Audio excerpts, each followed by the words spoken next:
เพณีในการเผาศพเพราะว่าเคยทำกันมายาวนาน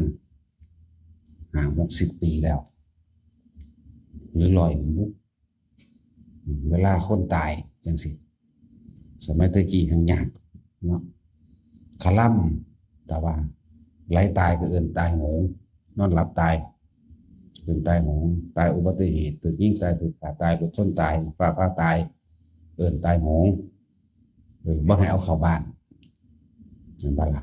ต้องเอาไว้นางเอาไว้หม้องอื่นๆตลอดทั้งการนำไปเผาจังซี่ก็มีความคาล่ำหรือว่ามีข้อห้ามย่านผิดบ้านผิดเมืองย่านคำว่าคาล่ำนี่คือย่านกลัวผิดบ้านผิดเมืองกลัวบ้านเมืองถล่มกลัวหาอยู่หากินได้กลัวฝนไม่ตกต้องตามฤดูกาลมั่ง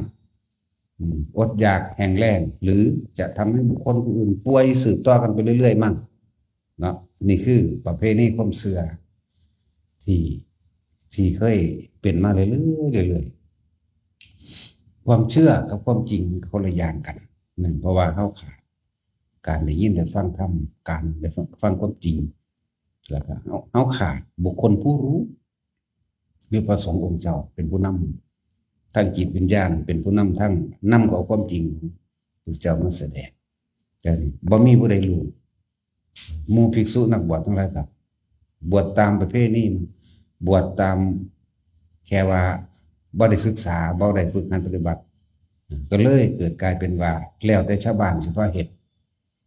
ส่วนมาก ตะกี้จริงๆนะ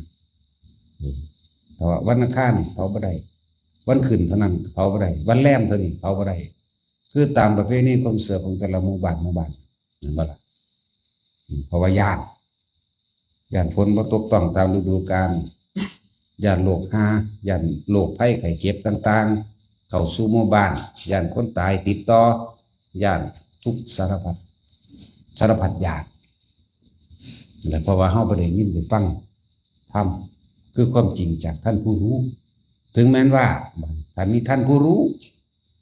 พระผู้เพิ่นปฏิบัติดีประเสริฐมาบอกก็บ่ฟังเด้คือว่าพ่อแม่พาเฮ็ดมาปู่ย่าตายายพาเฮ็ดมาแบบนั้นแบบนี้ผิดเปิงบ้าน